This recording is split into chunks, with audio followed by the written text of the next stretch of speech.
Ça fait plaisir de pouvoir venir à Guéret. Ça faisait longtemps qu'on n'était pas venu. On réalisait ça en venant hier avec le confinement, tout ça. Ça fait un petit moment, 2 ans, plus de 2 ans qu'on n'est pas venu. On a vu Papou et Mamili quelques fois, mais on n'est pas venu jusqu'à l'église. C'est eux qui sont venus jusqu'à nous. Et une fois, je suis venu aussi en courant. Mais en tout cas, je suis heureux d'être là. Et ce matin, je voudrais partager une pensée qui est sur mon cœur avec vous. Et on va faire un peu différemment d'habitude. Peut-être vous avez tous votre Bible, là, vous êtes prêts à l'ouvrir. Alors on ne va pas l'ouvrir tout de suite. Ah non, vous regardez l'écran, vous êtes high-tech. Je voudrais aller au fond d'une pensée, d'un sujet que l'on connaît très bien, mais je ne vais pas vous le dévoiler, on va le découvrir au fur et à mesure, d'accord ? Vous voulez bien qu'on fasse comme cela ?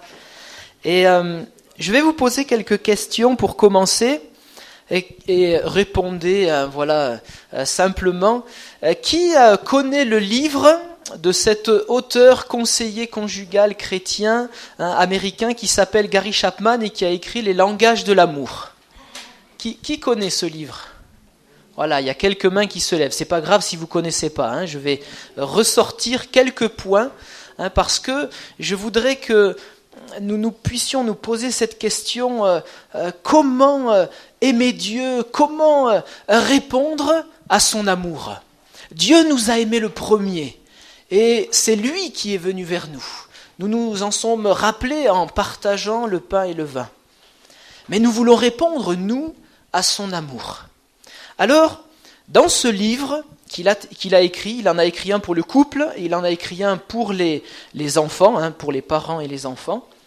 Cet auteur met en avant 5 points que les hommes ont à leur disposition pour montrer leur amour. Alors, est-ce qu'il y a quelqu'un qui se rappelle des points ? Il n'y a pas d'ordre. Là-bas, Jean-Pierre, il est... Par cœur. Vas-y, Jean-Pierre, bien fort. Le langage d'amour de la femme, c'est Non, on ne veut pas savoir le langage d'amour. La liste des façons... Ouais. Les paroles valorisantes, le toucher physique, donc la tendresse. Et les services. Voilà.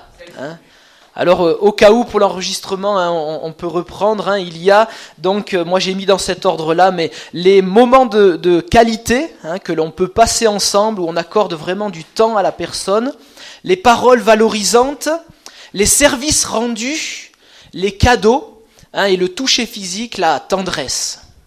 C'est les moyens que nous avons pour communiquer notre amour, notre affection avec nos semblables. Et je voudrais, par une introduction peut-être un peu longue, et puis après on va se pencher sur un verset de la Bible, mais nous montrer que Dieu, lui, a parlé notre langage. Dieu, par Jésus, a mis ces langages-là, ces 5 points-là en avant.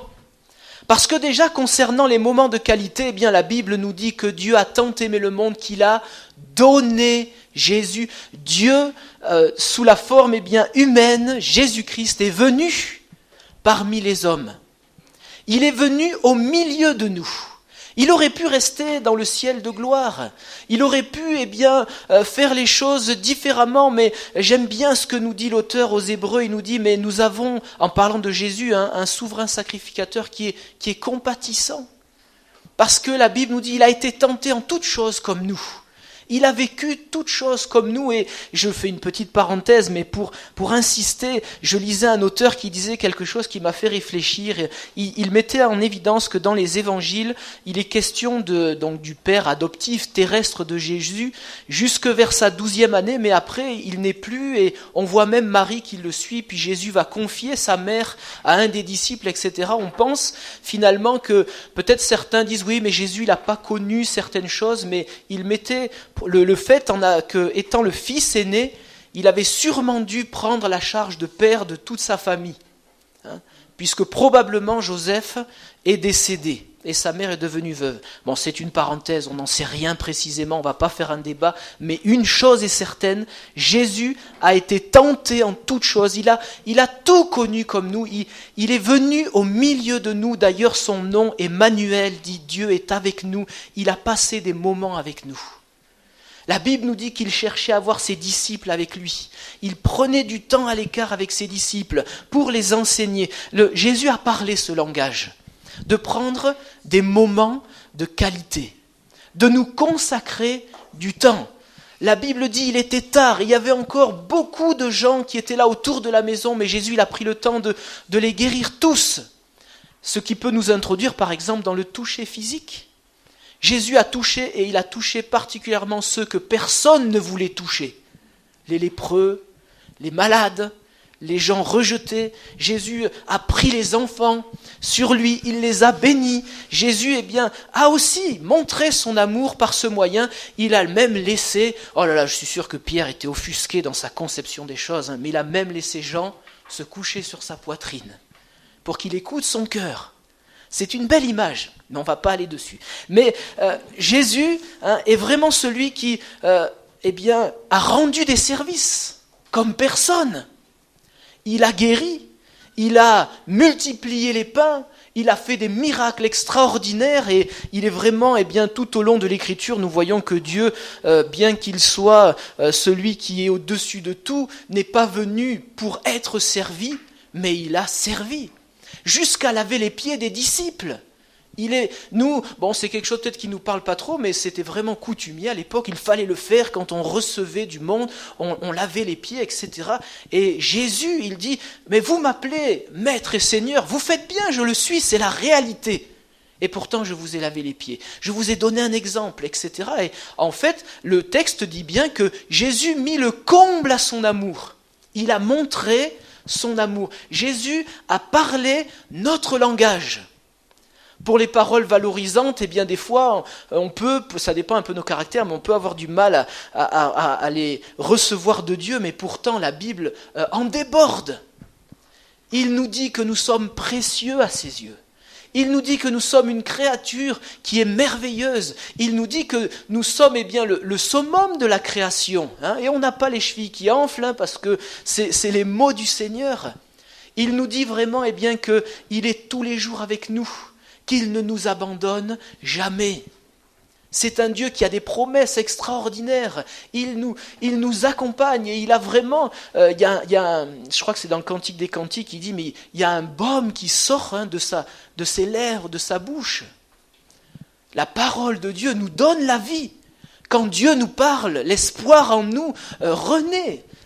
Quand Dieu nous dit « je pardonne tes péchés », mais quand Jésus dit ça à des gens, il y a des gens, il leur a dit « voilà, tu es guéri de ton mal », mais il y a des gens, il leur a dit « tes péchés sont pardonnés ».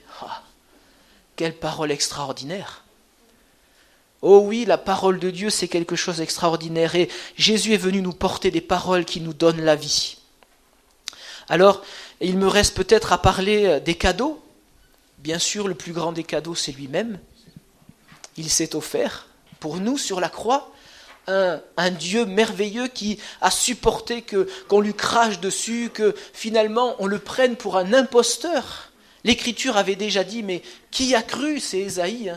Et nous, on croit qu'il était puni de Dieu, mais en fait il donnait sa vie pour nous, pour obtenir le pardon des péchés.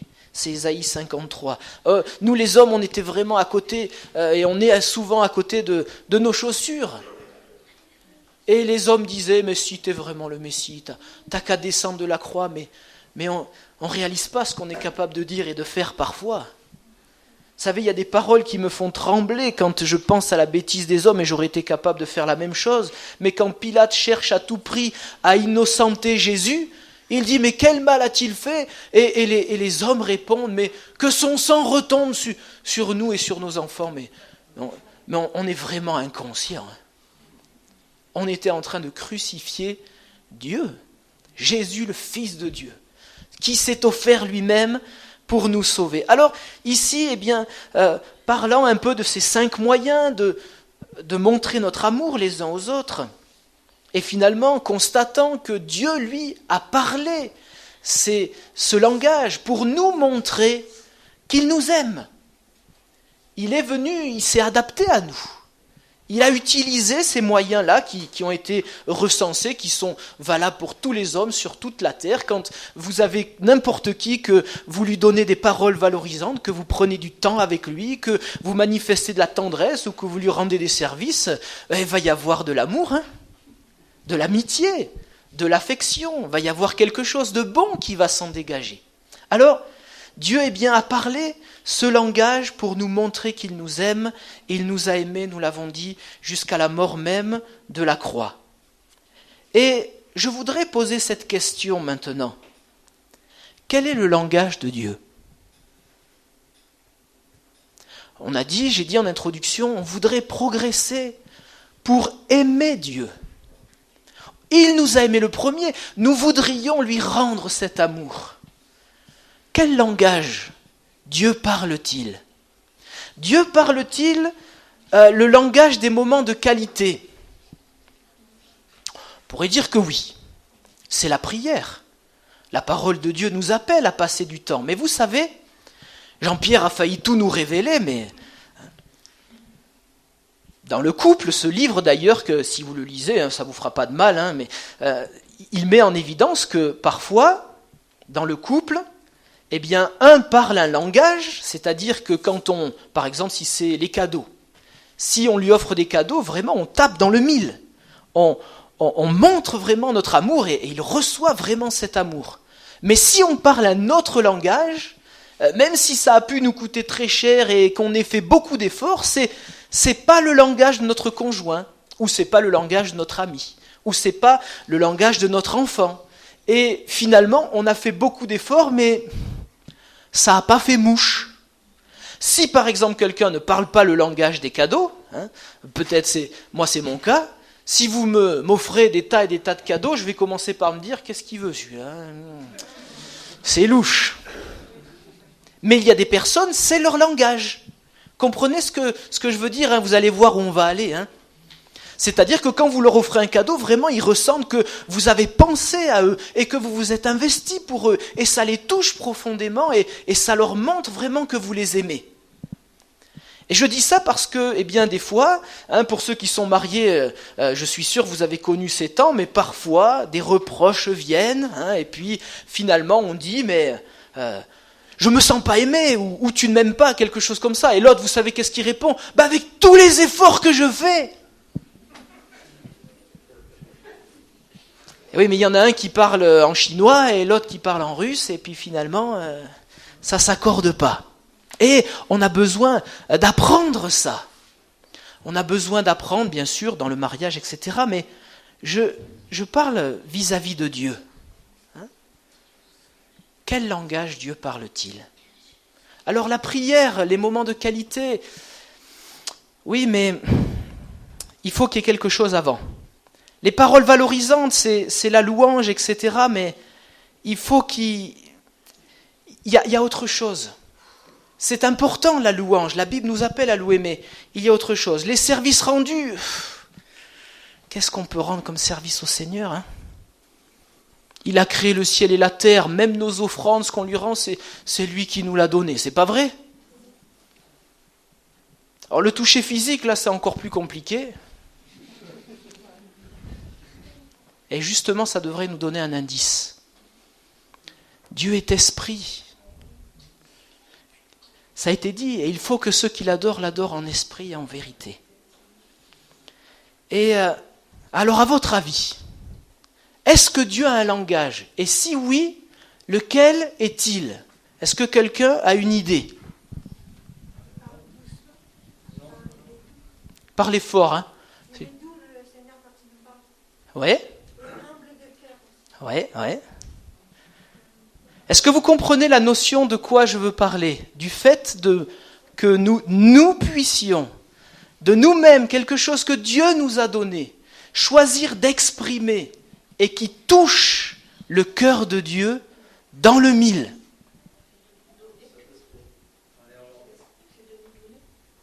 J'ai pas entendu.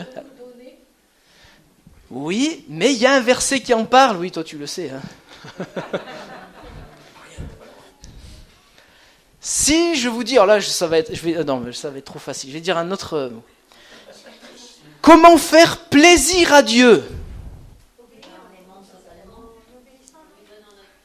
Ouais. Mais avant tout ça, il faut qu'il y ait quelque chose. Hébreux chapitre 11. La foi. Pour ça, je vous ai dit, c'est un sujet, c'est pas extraordinaire. Hein. Là, on peut lire le texte. Hébreux 11, verset 6 nous dit quelque chose de très important.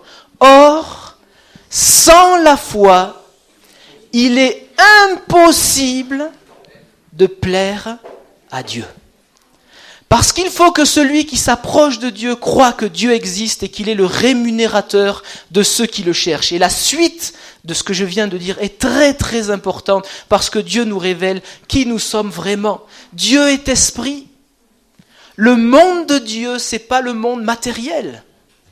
C'est pas les services rendus, les cadeaux, etc. et tout ça parce que, eh bien, Dieu, lui, il est dans le monde de la foi. Il n'y a rien qui fasse plus plaisir à Dieu quand un homme croit que ce que Dieu dit, c'est vrai. Ça a été la clé du démarrage du péché. Dieu a dit, le jour où vous en mangerez, vous mourrez, mais le diable est venu dire, ah vous, pas vraiment, et puis après il a mis des choses en avant, et puis qu'est-ce qu'il a dit en vrai? Dieu a-t-il réellement dit? Et on se rend compte que quand Jésus se met en colère, par exemple, pour prendre l'inverse de ne pas faire plaisir à Dieu, eh bien, et les divers reproches de la parole de Dieu, eh bien, ça concerne particulièrement l'incrédulité, qui va très loin. Des responsables religieux, devant les miracles que Jésus faisait, eh bien, étaient tellement endurcis et dérangés dans ce qui se passait qu'ils sont allés jusqu'à dire que c'était par la puissance du diable que Jésus faisait ces miracles. Ils ne voulaient pas croire devant des évidences. Mais j'aimerais dire avec force et avec joie que Dieu dit toujours la vérité. Et la foi, pour faire un résumé simple, c'est très facile à dire ce que je vais dire, mais c'est autre chose de le vivre, c'est croire que ce que Dieu dit, c'est plus vrai que ce que je sais, que ce que je vois, que ce que j'entends, que ce que je ressens. Et ça, dans la pratique, quand les temps sont difficiles, quand nous sommes dans l'épreuve, je pense à Job. Job a manifesté la foi. Parce que même dans ses plaintes, et quand peut-être mon frère, ma sœur, tu es dans une épreuve qui, comme Job, te fait émettre beaucoup de plaintes, il pensait et disait quand même que Dieu, eh bien, s'en prenait à lui. Ce n'était pas tout à fait exact, même si quand même Dieu avait permis ces choses. Mais il dira à un moment, je sais que mon Rédempteur est vivant, et que c'est lui qui se lèvera le dernier. Il a gardé la foi. Même s'il a gigoté, regimbé, et c'est normal. Parce que nous sommes dans le monde matériel. Nous sommes eh bien, avec un corps. Nous voyons pas très loin. Et il y a aussi un côté en nous qui concerne la religiosité où finalement nous nous arrêtons à ce que nous avons vu, les moments de qualité, la prière, les paroles valorisantes, louer Dieu, les services rendus. Bon, bien, on comprend que c'est le commandement de Dieu de l'aimer de tout son cœur, toute son âme, et notre prochain comme nous-mêmes. Alors, c'est vrai que ça fait plaisir à Dieu que nous nous occupions des autres. Mais la foi, le texte nous dit, car il faut que celui qui s'approche de Dieu croit que Dieu existe. Ben, vous savez pourquoi Dieu a écrit ça dans sa parole ? Parce que nous, comme ce n'est pas notre domaine, on arrive même à s'approcher de Dieu sans croire qu'il existe. Vous voulez un exemple ? Allez, la première église, la plus parfaite des églises, on va dire. Hein ? L'église de Jérusalem. Hérode a fait décapiter Jacques, il a mis Pierre en prison. L'église, il nous est dit, prie pour que Pierre soit libéré. Ben, le Seigneur, il exauce. Pierre, il frappe à la porte. Ben, il ne croit pas. Alors il y a une servante, elle croit parce qu'elle l'a reconnu, elle court dire c'est Pierre, alors là vous avez toute une polémique qui se met en place, hein. Non c'est pas lui, non c'est son esprit, enfin bon. Mais vous étiez en train de prier que Dieu le libère, il est là devant la porte, vous croyez pas que c'est lui, alors après ils sont tout étonnés. Bon, c'est un exemple, on est tous pareils, hein, c'est pas un jugement. Hein. On a du mal avec la foi. C'est pas notre domaine, c'est pas notre terrain. On se fie tellement à ce qu'on ressent, et ce qu'on voit, et ce qu'on a appris, et ce qu'on est sûr. Et Dieu, lui, nous emmène petit à petit par sa parole sur son terrain, avec ses promesses. Je ne t'abandonnerai jamais. Oui, mais quand on est dans l'épreuve et dans la nuit comme Job, comment croire cette parole? Peut-être, mon frère, ma sœur, pour toi, tu vas être d'accord avec ce que je vais dire, mais comment croire cette parole qui dit que toute chose concourt au bien de ceux qui aiment Dieu? Quand même. Nos frères et sœurs persécutés, toute chose concourt au bien de ceux qui aiment Dieu. Ah, Seigneur, qu'est-ce que tu nous écris dans ta parole quand même? Et pourtant, c'est la réalité. Parce que Dieu ne ment jamais. D'ailleurs, Hébreux 11, et on insiste toujours sur les premiers qui sont nommés, c'est par la foi que Noé, etc. Mais il n'oublie pas ceux qui furent sciés, torturés, etc. pour le nom de Jésus, et qui ont quand même obtenu la victoire et la délivrance, parce qu'aujourd'hui, ils sont dans la gloire avec Jésus pour toujours. Dieu ne t'abandonnera jamais, mon frère, ma sœur. Pourquoi? Parce qu'il l'a dit, et que Dieu ne ment jamais. Dieu ne détournera pas son amour de toi, même si les montagnes et les collines chancelaient, que le monde s'écroulait. Pourquoi? Parce qu'il l'a dit. Et ici, on pourrait maintenant partir dans une prédication jusqu'à ce soir, s'il faut. Parce que la foi, c'est tellement vaste, mais c'est tellement important. Jésus s'en est inquiété, il a dit, vous lirez ça dans Luc 18, « Quand le Fils de l'homme reviendra, y aura-t-il encore la foi ?» C'est pas connaître les versets et tout ça. C'est les vivre et agir parce qu'on sait que ce que Dieu dit, c'est vrai. Jésus a dit, je reviens. Je reviens chercher mon église. Te prépares-tu, mon frère, ma sœur? Parce que ça va arriver, hein. Jésus l'a dit.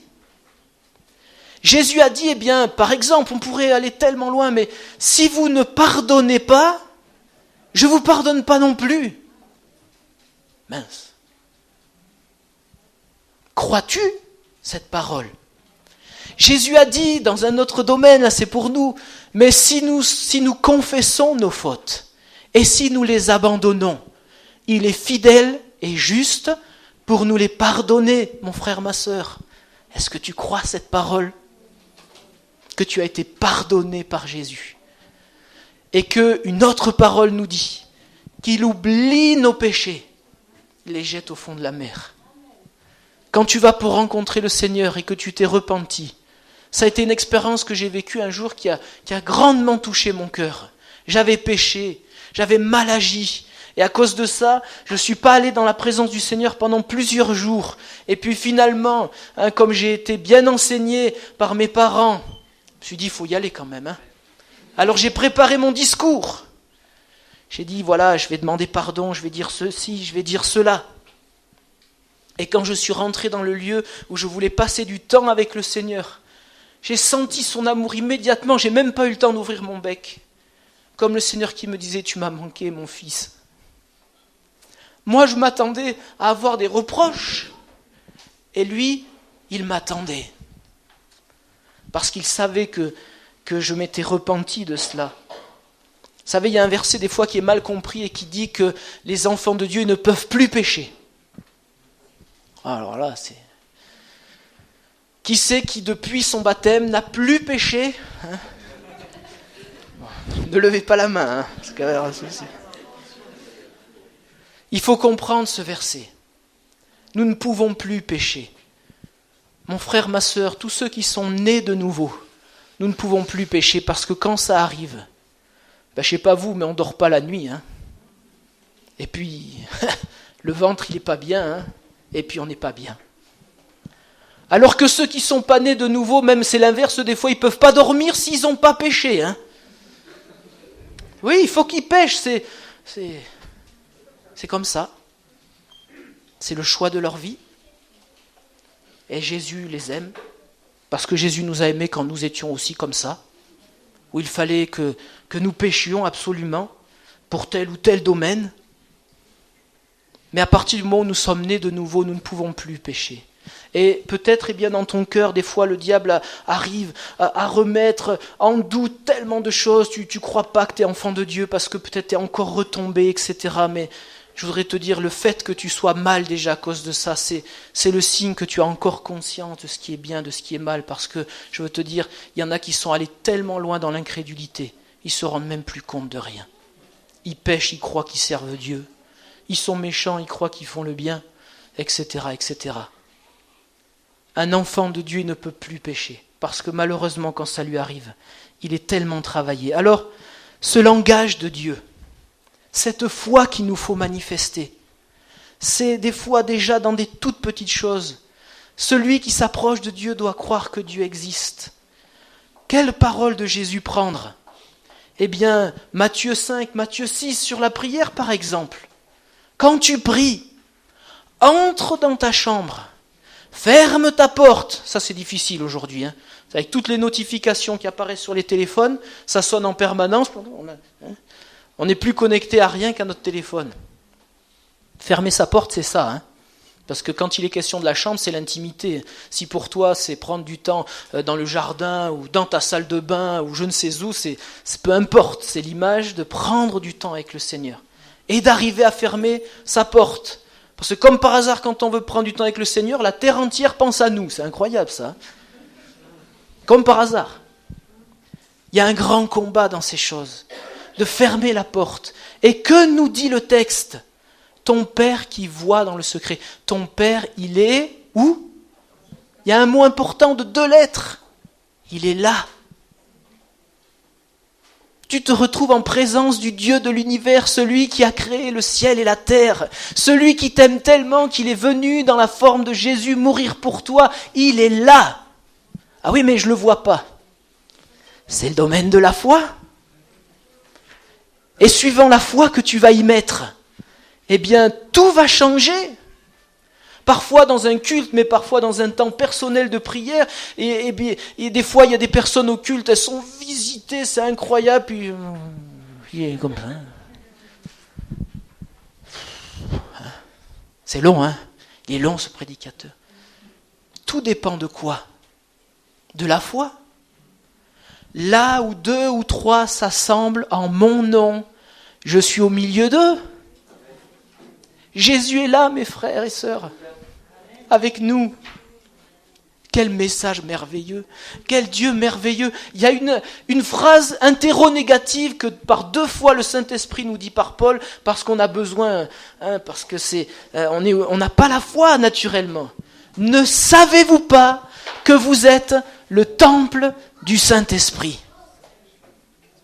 Dieu vit en toi par son esprit, mon frère, ma sœur.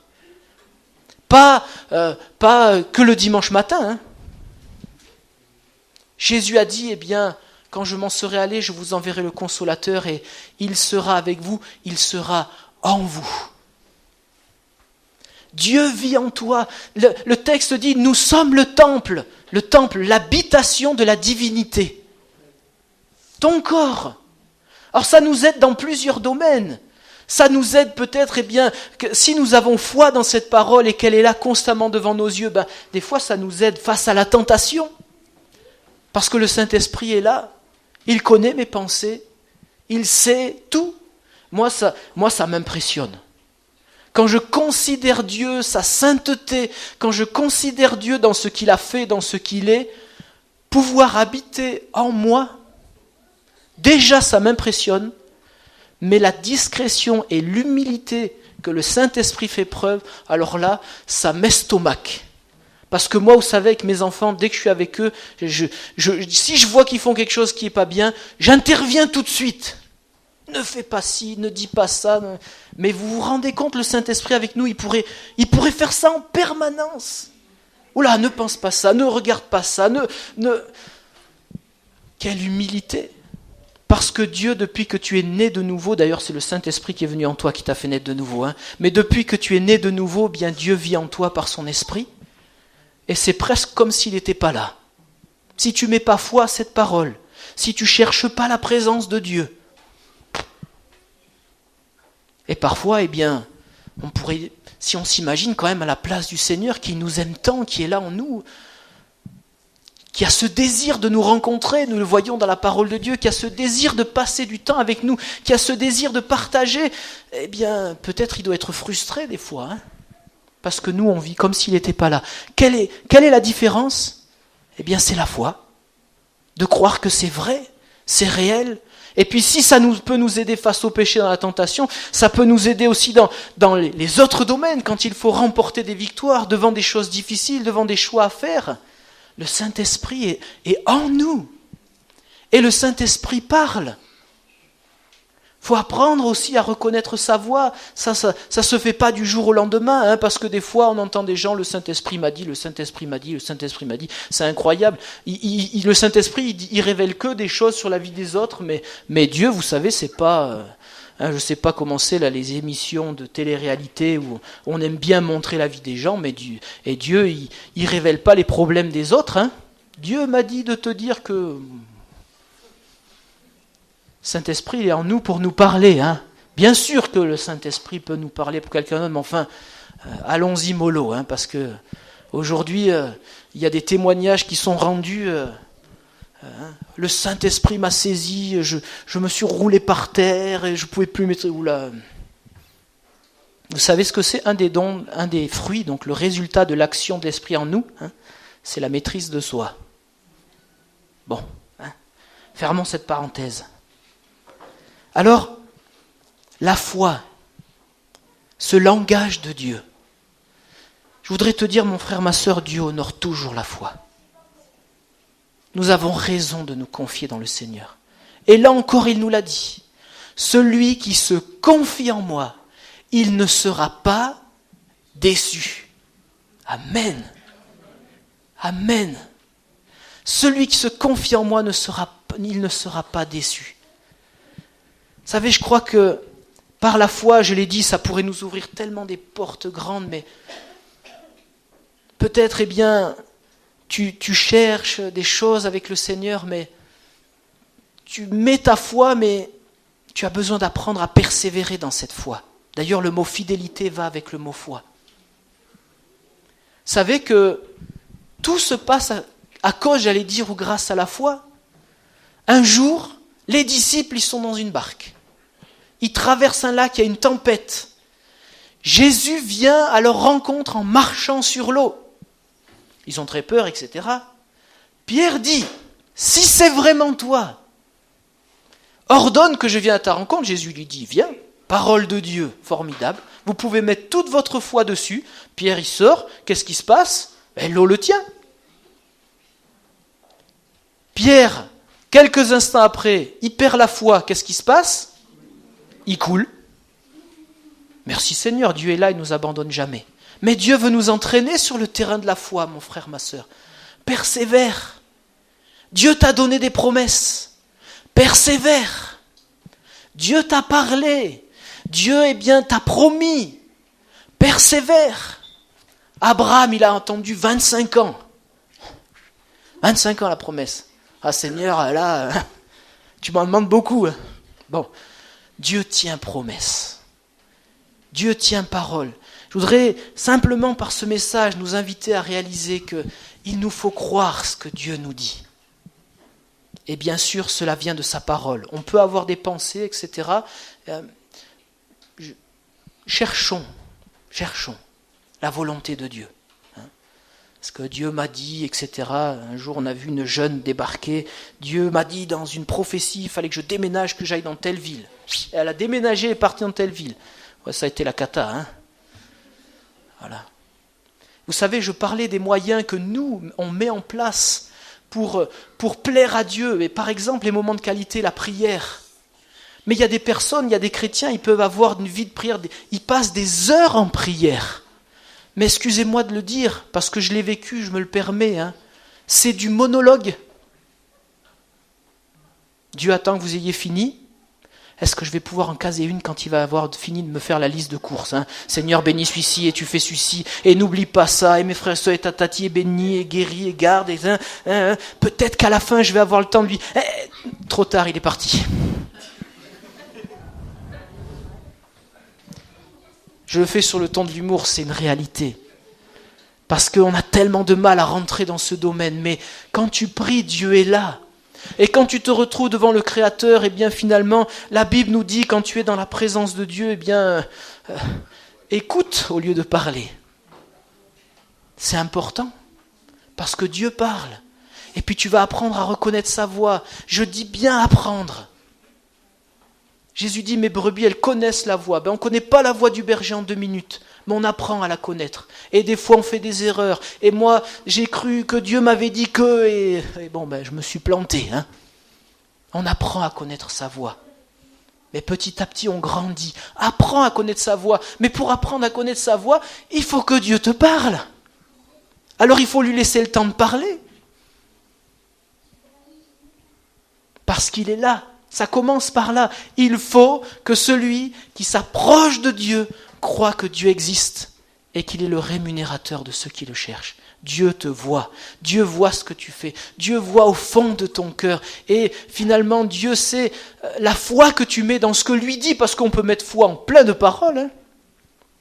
Alors c'est le sujet d'aujourd'hui. Il y en a, ils mettent toute leur foi dans le vaccin, et d'autres, ils mettent toute leur foi, faut pas le vaccin. Hein. Alors c'est qui a raison ? Je lance pas de polémique, hein, je m'en garde bien. Mais on peut mettre sa foi dans plein de choses. Il y en a, c'est la solution. Il y en a, c'est l'inverse.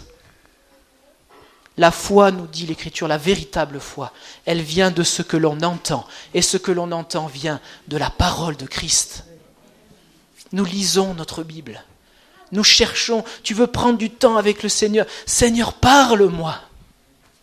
L'apôtre Paul, quand il s'est retrouvé devant cette lumière et cette présence glorieuse, déjà il a dit « Qui es-tu, Seigneur ?» Il fallait qu'il se renseigne sur qui lui apparaissait, il a bien eu raison. Hein. Je suis Jésus, Jésus que tu persécutes.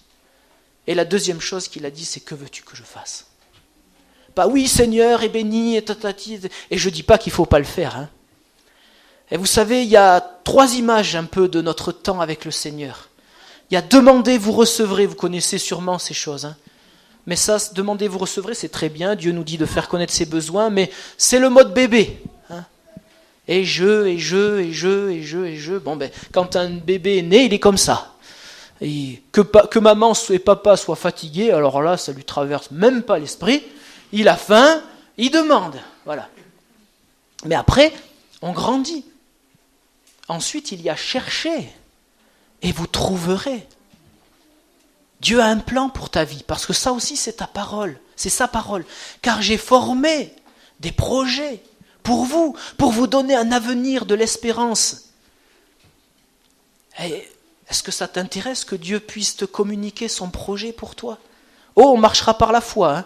On aimerait bien que le Seigneur nous donne un agenda à telle heure, tu fais comme ci, tu fais comme ça. Vous savez, si Dieu faisait ça, on serait très embêté, parce que moi je me suis rendu compte que si Dieu était des fois très précis dans ce qu'on doit faire, vu qu'on est très désobéissant, hein, on serait gravement accusé de désobéissance.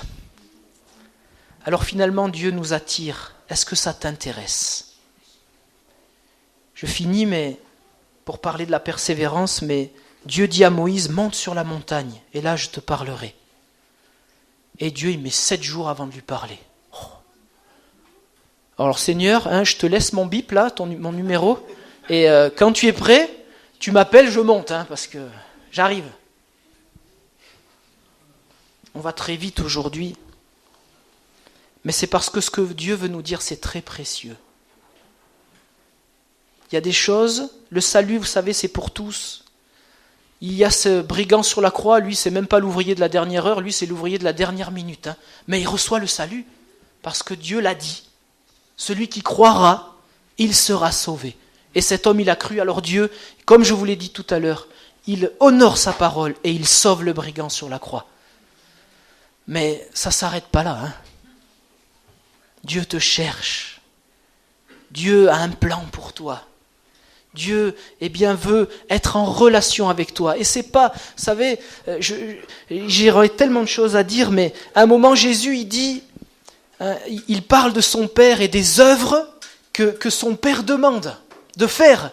Alors les gens qui sont autour, ils disent, dis-nous, c'est quoi les œuvres qu'il faut faire, C'est tout de suite, nous, on va faire. Vas-y, dis-nous ce qu'il faut faire. Et Jésus leur dit, l'œuvre à laquelle le Père vous a appelé, c'est que vous croyez en celui qui l'a envoyé. Ah non, Seigneur, c'est trop flou ça. On voulait que tu nous dises de donner de l'argent aux pauvres, ou je sais pas quoi, faire quelque chose, mais c'est que vous croyez, parce que quand on va croire, on va faire. Et vous savez, les lettres que Jésus écrit aux églises nous montrent que ce problème que je suis en train de parler là est un réel problème. Parce que Jésus dira, par exemple, à l'église d'Éphèse, mais c'est presque à toutes les églises, je connais tes œuvres. C'est les langages là, c'est notre façon à nous d'agir. Je connais tes œuvres. Et puis il y en a qui sont bien. Et je sais que tu as eu de la persévérance. Et je sais que tu as souffert pour mon nom, que tu t'es pas lassé, que tu as vu ceux qui étaient des faux docteurs, tu les as démasqués, etc., etc. Mais, oh Seigneur, ça te suffit pas quand même, tout ce qu'on a fait. Mais ce que j'ai contre toi, c'est que tu as abandonné ton premier amour. Tu réalises plus, comme au début, que quand tu priais le Seigneur, il était là à côté de toi. Oh, Dieu t'aime tellement. Dieu veut être avec toi. Dieu veut discuter avec toi. Et nous, on manque de foi. De par ce que j'avais compris de Dieu, il y a eu un moment où j'ai cherché ce que Dieu me parle et Dieu se met à me parler dans les temps que je prends avec lui et il me dit, mon fils, je suis fier de toi. C'était inacceptable pour moi. Comment Dieu peut être fier de moi ? C'est pas possible. Ça vient pas de Dieu, c'est pas possible. C'est pas lui qui me dit ça. Je mettais pas foi dans cette parole. Et même des fois, j'ai encore un peu du mal. Comment Dieu peut être fier de quelqu'un qui est si imparfait ? Je suis fier de toi, mon fils. Des fois, tu crois que le Seigneur, il va t'envoyer pour convertir, je sais pas moi, tous les Chinois. Dieu, il voudrait déjà te dire, mon fils, ma fille, quand tu viens avec lui, je suis là et je t'aime tellement. Et si tu recevais cette parole par la foi, déjà pour toute ta journée,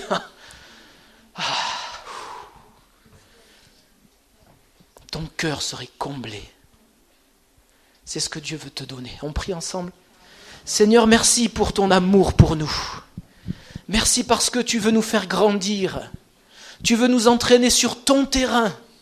Tu veux nous apprendre ton langage. Et nous voulons te faire plaisir, Seigneur. Nous voulons entrer dans ces choses. Parce que s'il est vrai qu'il y a le matériel d'ici-bas et qu'il faut nous en occuper, Seigneur, notre espérance, à cause de ce que tu as dit, c'est l'éternité avec toi. Nous allons passer l'éternité avec toi. L'éternité avec nos frères et sœurs aussi que tu as sauvés sur toute la terre. Seigneur, nous voulons apprendre à vivre selon tes principes, à marcher dans ton monde, celui du royaume de Dieu.